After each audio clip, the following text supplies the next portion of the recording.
दोस्तों, इंडिया में मारुति सुजुकी को सिर्फ एक कार ब्रांड नहीं बल्कि एक इमोशन माना जाता है। और हो भी क्यों ना, ये ब्रांड अपनी कार्स के शानदार लुक्स और अफोर्डेबिलिटी की वजह से इंडियन मिडिल क्लास लोगों की पहली पसंद जो बन चुका है। लेकिन क्या आपको पता है, इंडिया में सबसे ज्यादा बिकने वाली मारुति सुजुकी की ये कार्स सेफ्टी के मामले में सबसे ज्यादा बदनाम है। और आज जिस कंपनी को हम इंडिया की सबसे बड़ी कार कंपनी के रूप में देखते हैं, कुछ डेकेड्स पहले कोई भी कंपनी इसके साथ पार्टनरशिप करने तक को तैयार नहीं थी। अब सवाल यह है कि सबसे अनसेफ गाड़ियां बनाने के बाद भी मारुति सुजुकी के व्हीकल्स ही सबसे ज्यादा क्यों बिकते हैं? कैसे ये कंपनी संजय गांधी का ड्रीम प्रोजेक्ट बनी और एक बार बंद होने के बाद दोबारा कमबैक करके इस ब्रांड ने कैसे इतिहास रच दिया? चलिए सब कुछ डिटेल में जानेंगे आज की इस वीडियो में।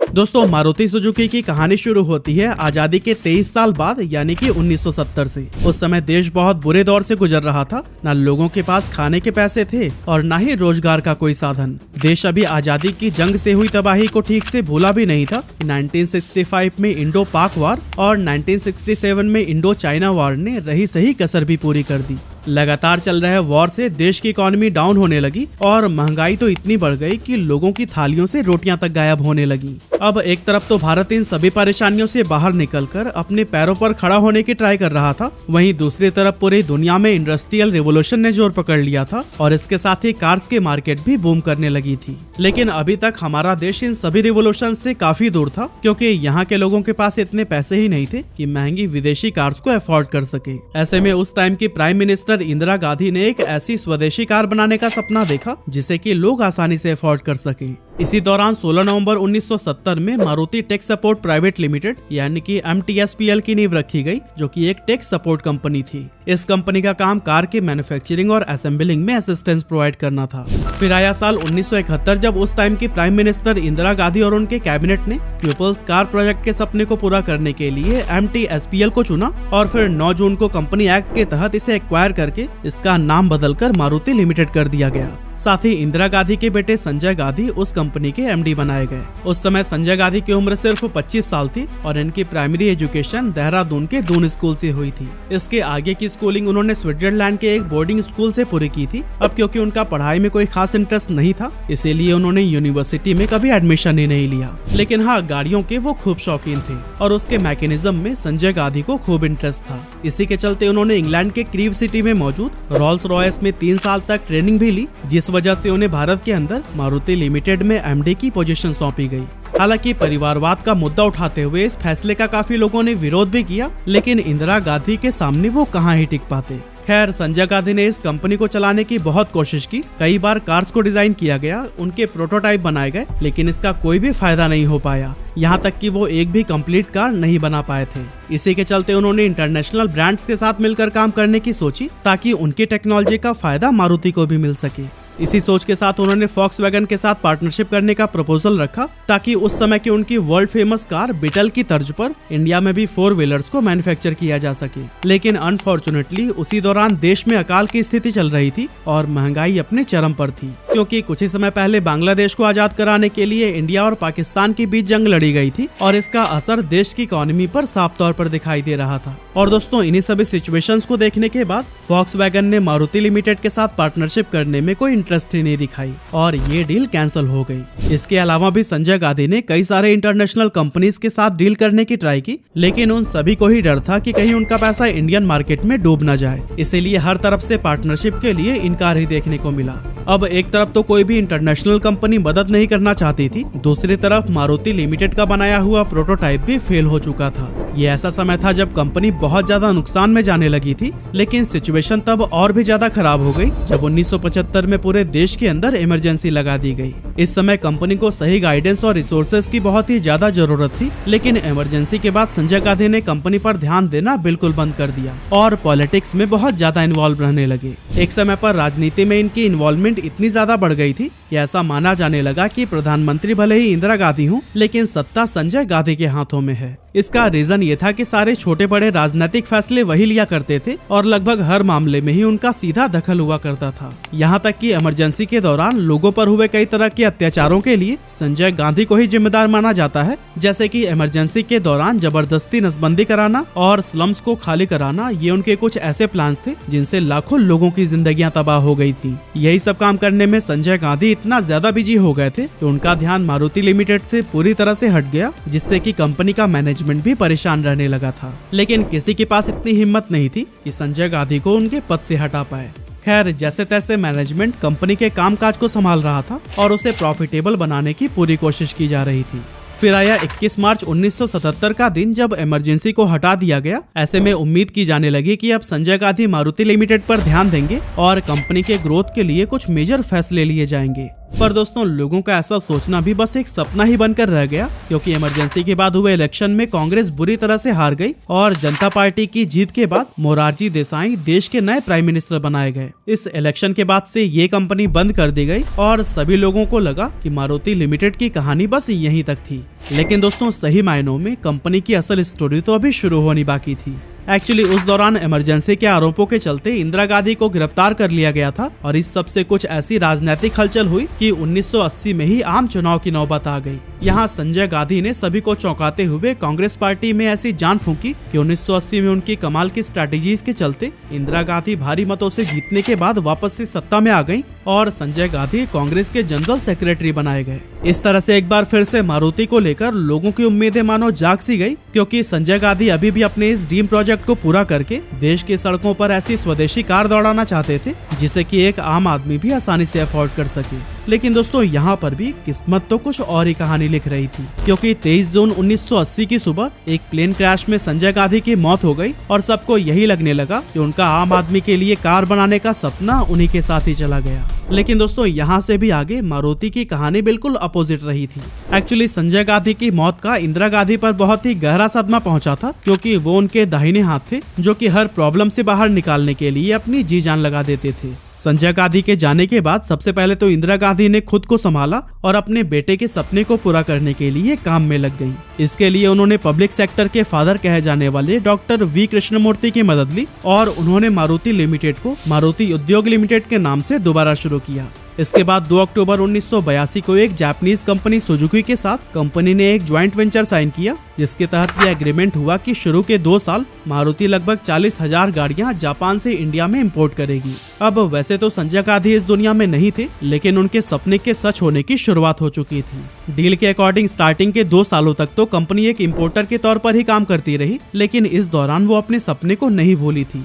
यह जापानीज कार काफी महंगी थी, इसीलिए सरकार जल्द से जल्द अपनी स्वदेशी कार को लॉन्च करना चाहती थी। इसी के चलते कार इंपोर्टर के तौर पर काम करते हुए 1 साल के अंदर ही कंपनी ने हरियाणा के गुड़गांव में अपनी पहली फैक्ट्री ओपन कर डाली। और दोस्तों, इसी फैक्ट्री में ही पहली बार बनाई गई थी most popular and iconic car Maruti 800। इस कार को 14 दिसंबर 1983 में लॉन्च किया गया और इसके सबसे पहले कस्टमर दिल्ली के रहने वाले हरपाल सिंह जी बने, जो कि इंडियन एयरलाइंस में काम किया करते थे। अब मारुति 800 की लॉन्चिंग से इंदिरा जी इतनी ज्यादा खुश और एक्साइटेड थी कि उन्होंने हरपाल सिंह जी को कार की चाबी खुद अपने हाथों से सौंपी थी। इस कार के लॉन्च होने के बाद 4 व्हीलर सेक्टर में एक अलग सी हलचल देखने को मिली, जिसने पूरे मार्केट के मिजाज को ही बदल कर रख दिया। असल में 1983 से पहले तक देश में आम आदमी के लिए कोई भी कार नहीं थी। उस समय हिंदुस्तान मोटर्स की एम्बेसडर और कॉन्टेसा कार बड़े नेताओं और सेठों की पहचान हुआ करती थी। वहीं बड़े घराने के लोग विदेशी और लग्जरी कार्स को इम्पोर्ट कराकर उसका इस्तेमाल किया करते थे। अब बच गया आम आदमी, तो फिर उसके लिए तब हमारा बजाज ही एक सॉलिड ऑप्शन हुआ करता था। और अगर इनमें से किसी के पास भी थोड़ा सा ज्यादा पैसा है तो फिर उन्हें भी बुलेट, राजदूत या फिर लैम्बरेटा जैसे 2 व्हीलर्स तक ही सीमित रहना पड़ता था।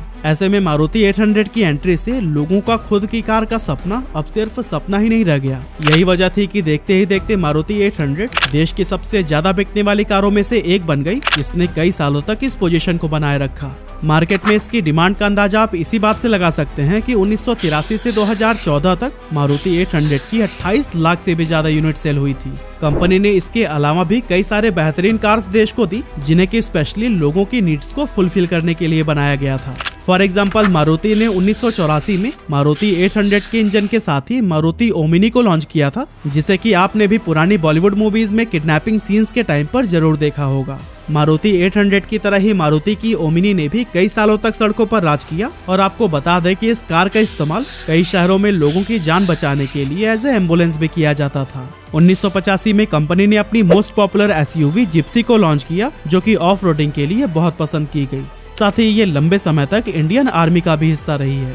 और दोस्तों, ये तीनों कार इतनी ज्यादा पॉपुलर हुई कि इनकी मदद से मारुति इंडियन कार मार्केट में राज करने लगी। अब दोस्तों, कंपनी का प्रॉफिट बहुत तेजी से बढ़ने लगा था, जिसे देखते हुए जापानीज कंपनी सुजुकी ने मारुति में अपना शेयर 26% से बढ़ाकर 40% तक कर लिया। इससे कंपनी के अंदर बहुत बड़ी इन्वेस्टमेंट आ गई, जिसकी मदद से बड़े लेवल पर कार का प्रोडक्शन शुरू हो गया और इन गाड़ियों को देश से बाहर फॉरेन मार्केट में भी सेल किया जाने लगा। इसके बाद साल 1991 में लिबरलाइजेशन की शुरुआत हुई, जिसका फायदा उठाते हुए सुजुकी ने कंपनी में दोबारा से अपने शेयर्स को बढ़ाकर 50% तक कर दिया। लेकिन अब सवाल यह है कि कंपनी में शेयर का लिबरलाइजेशन से क्या कनेक्शन? असल में लिबरलाइजेशन से पहले ऐसा नियम था कि कोई भी फॉरेन कंपनी अगर इंडियन कंपनी के साथ ज्वाइंट वेंचर में काम करती है तो फिर वो कंपनी में 40% से ज्यादा शेयर की मालिक नहीं हो सकती। लेकिन जब देश में लिबरलाइजेशन की शुरुआत हुई तो उसके साथ ही ये रूल भी खत्म हो गया और सुजुकी को कंपनी में अपना शेयर बढ़ाने का मौका मिल गया। अब मारुति और सुजुकी दोनों ही कंपनी में आधी आधी हिस्सेदार हो गई थी, इसीलिए मारुति लिमिटेड का नाम बदलकर मारुति सुजुकी कर दिया गया। इसके बाद से मारुति सुजुकी ने एक से बढ़कर एक नए मॉडल्स लॉन्च किए, जो कि इंडिया सहित बाकी देशों में भी खूब पॉपुलर हुए। लेकिन दोस्तों, 1999 में जब वैगनार लॉन्च की गई थी तो फिर कंपनी ने एक अलग ही इतिहास रच दिया था, क्योंकि इस कार ने उनकी उस समय की बेस्ट सेलिंग कार मारुति 800 के सेल्स रिकॉर्ड को भी कुछ ही समय में ब्रेक कर दिया था। 1999 के बाद से 2023 तक यानी कि पिछले 24 सालों में वैगनर की 30 लाख से भी ज्यादा यूनिट सेल की जा चुकी हैं। इसके अलावा साल 2000 में कंपनी ने ऑल्टो को भी लॉन्च किया और ये भी खूब पॉपुलर हुई थी। इसकी पॉपुलरिटी का अंदाजा आप इसी बात से लगा सकते हैं कि ये मारुति सुजुकी की हाईएस्ट सेलिंग कार बन चुकी है, जिसकी अब तक 45 लाख से भी ज्यादा यूनिट्स बेची जा चुकी हैं। साल 2000 में ही मारुति सुजुकी ने अपना पहला कस्टमर कॉल सेंटर ओपन किया, जिसने की कंपनी पर लोगों का ट्रस्ट और भी ज्यादा मजबूत कर दिया। इसके बाद से 2005 में कंपनी ने अपनी हैचबैक मारुति स्विफ्ट को लॉन्च किया, जिसने की इंडिया में स्मॉल कार वाले आइडिया को पूरी तरह से ट्रांसफॉर्म कर दिया, क्योंकि लोग अब कम बजट में भी ज्यादा स्पेसियस, स्टाइलिश, नाइस इंटीरियर और तेज रफ्तार वाली कार इस्तेमाल कर सकते थे। इस तरह से मारुति सुजुकी इंडियन कस्टमर्स की नीड्स के अकॉर्डिंग नए नए इनोवेशंस करता गया और मार्केट में ऐसी ऐसी कार्स उतारी जो कि इंस्टेंट हिट साबित हो गई। और फिर आगे चलकर डिजायर और इको जैसी गाड़ियां लॉन्च करने के बाद से इस कंपनी ने 2012 तक 1 करोड़ कार सेल करने का माइलस्टोन भी अचीव कर लिया था। इस तरह से एक तरफ कंपनी बेहतरीन कार्स के दम पर लगातार अपना प्रॉफिट बढ़ा रही थी, वहीं दूसरी तरफ सुजुकी भी कंपनी में अपने शेयर्स इंक्रीज करती जा रही थी। अभी की अगर बात करें तो इस कंपनी में सुजुकी की हिस्सेदारी 56% से भी ज्यादा हो गई है, यानी कि गवर्नमेंट के पास कंपनी के 44% शेयर्स होंगे। अब अगर ऐसा आप भी सोच रहे हैं तो आप बिल्कुल गलत हैं, क्योंकि गवर्नमेंट ने 2003 से ही कंपनी से अपना शेयर कम करना शुरू कर दिया था और 2007 में वो अपने सारे शेयर्स बेचकर मारुति सुजुकी से पूरी तरह से अलग हो गई थी। यानी कि आज कंपनी के 56% शेयर जापानीज कंपनी सुजुकी के पास हैं और बाकी के 44% म्यूचुअल फंड्स और फाइनेंशियल इंस्टीट्यूशंस के पास हैं। अब दोस्तों, भले ही गवर्नमेंट इससे एग्जिट हो गई हो, लेकिन कंपनी अपनी कोर वैल्यू को आज तक नहीं भूली और यही वजह है कि आज मारुति सुजुकी 46% मार्केट शेयर के साथ इंडिया की नंबर 1 कार कंपनी बनी हुई है। अब एक तरफ तो मारुति सुजुकी लोगों की पहली पसंद बन चुकी है, लेकिन वहीं दूसरी तरफ ग्लोबल एनकैप क्रैश टेस्ट में इन कार्स को लोवेस्ट सेफ्टी रेटिंग मिल रही है। ऐसे में सवाल ये उठता है कि इतनी अनसेफ होने के बाद भी मारुति सुजुकी की कार सबसे ज्यादा क्यों बिकती हैं? इसका कोई एक नहीं बल्कि मल्टीपल रीजंस हैं और इसमें सबसे पहला है अफोर्डेबल प्राइसिंग। जैसा कि इस कंपनी को ही मिडिल क्लास लोगों के लिए शुरू किया गया था, इसीलिए इसकी कार्स के प्राइस हमेशा ही इतने लो रखे गए कि लोग इन्हें आसानी से अफोर्ड कर पाते हैं और हम इंडियंस अफोर्डेबिलिटी के सामने सेफ्टी की भी चिंता नहीं करते। दूसरा रीजन है इन कार्स का बहुत ज्यादा फ्यूल एफिशिएंट होना। असल में यह हम भारतीयों का माइंडसेट है कि हम कोई भी व्हीकल खरीदते समय सबसे पहले उसका माइलेज चेक करते हैं। हमारे लिए सेफ्टी और सिक्योरिटी जैसी चीजें इतनी मायने नहीं रखती हैं। इसके अलावा कंपनी ने पूरे देश में एक बहुत बड़ा डीलरशिप नेटवर्क बनाया हुआ है, साथ ही इनके सर्विस सेंटर्स भी आपको हर जगह देखने को मिल जाएंगे। और इतना ही नहीं, मारुति सुजुकी कार्स की टेक्नोलॉजी को हर एक मैकेनिक बहुत अच्छे से समझता है, इसीलिए हर गली नुक्कड़ पर आपको इसके मैकेनिक मिल जाएंगे, जिससे कि कार की सर्विसिंग बहुत ज्यादा आसान हो जाती है। जबकि दूसरे ब्रांड्स के साथ यही सबसे बड़ी प्रॉब्लम रहती है कि उनकी कार्स को ज्यादातर लोकल मैकेनिक रिपेयर नहीं कर पाते और लोगों को न चाहते हुए भी छोटी छोटी चीजों के लिए ऑथराइज सर्विस सेंटर विजिट करना पड़ता है, जो कि लोकल मैकेनिक से कई गुना ज्यादा पैसे चार्ज करते हैं। इस सब के अलावा कंपनी के पास बहुत ही बड़ा प्रोडक्ट रेंज है, जिस वजह से लोगों की हर जरूरत और बजट के अकॉर्डिंग इनके पास कोई न कोई कार ऑप्शन जरूर मौजूद रहता है। ऐसे में लोग सोचते हैं कि जितने पैसों में आजकल अच्छी बाइक्स बिक रही हैं, उसमें कुछ और पैसे डालकर क्यों ना मारुति सुजुकी की कोई कार ले ली जाए, क्योंकि इसकी सेफ्टी रेटिंग चाहे कितनी भी खराब क्यों ना हो, ये बाइक से तो कई गुना ज्यादा सेफ है। और दोस्तों, इन्हीं सभी रीजंस की वजह से सेफ्टी के मामले में इतना बदनाम होने के बावजूद मारुति सुजुकी की कार धड़ल्ले से बिकती हैं। वैसे आपको मारुति सुजुकी की कौन सी कार सबसे ज्यादा पसंद है, हमें कमेंट करके जरूर बताइएगा।